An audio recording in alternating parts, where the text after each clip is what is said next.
in President of Strongmark Business Development Consultants, Hilary Fordwich, and host of the Money Runner podcast and chief strategist of Bell Point, David Nelson.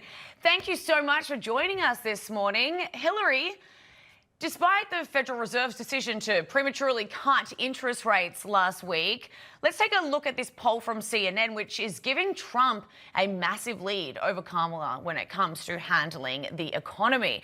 So economy and inflation are always among the top concerns with voters. How do you think Trump can strengthen that lead even more?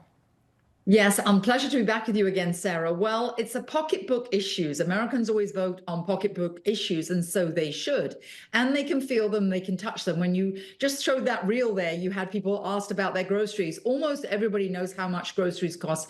Americans also know what gas costs. I always say the only people who don't know the price of gas are those global elites and those on Capitol Hill because they have their chauffeur to fill their cars. But now to answer your question with regard to Trump's message, Trump was a businessman. Former President Trump has made payroll. That is the hugest issue. Somebody who thinks money comes out of the sky can't run her own state. That's why people are leaving California. That's why Chevron left, and they have the first decline in Californian history in terms of population.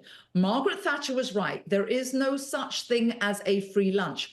Donald Trump, former President Trump, made payroll. She needs to be asked the question. He needs to constantly ask, if she couldn't create jobs, how is she going to do it now? She couldn't create them in her state, and everything she actually is proposing to do, which she could have done before if they would solve anything, will drive away business. And last but not least, I'm sure you do, Sarah, too, but I read the international press, and you know what some of the international press is up in arms about is when Trump said, we're going to take other countries' jobs because we're going to have those companies that fled come back to America. That's one of his best policies. He has to keep hammering away at the fact that he's going to create jobs by attracting business back to America.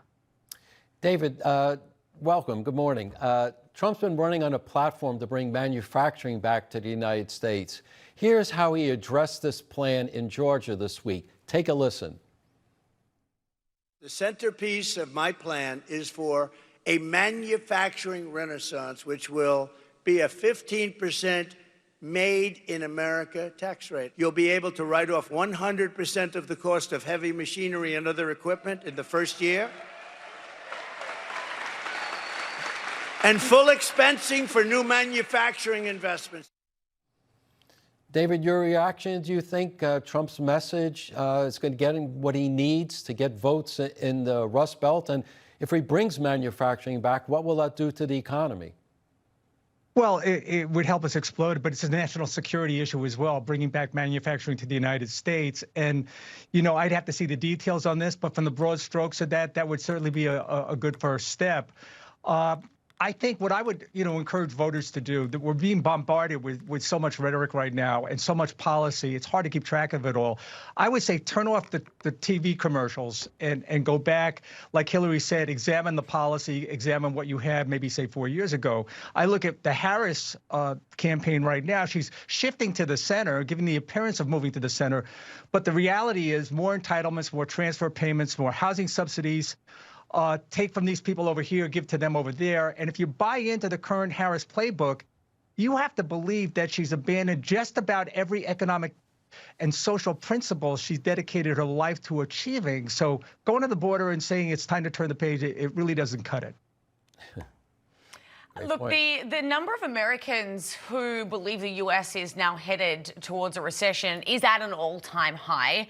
I mean, you just heard that package from Brianna. No one seemed too positive about the state of the economy right now. Hilary, this country, we've seen record inflation and grocery prices under this administration just absolutely skyrocket. Is there any question that Americans have such a dooming outlook on the economy? 30 seconds each. I'm going to give you both on this. Hilary, I'll come to you first.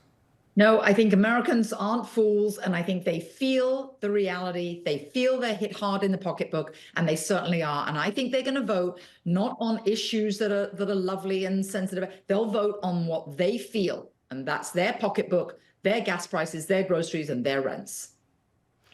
All right, David, to you quickly.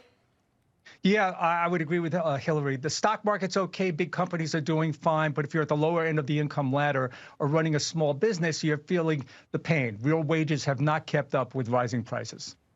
All right. Well, we'll have to see what changes comes in 38 days. Is that how much? Yeah.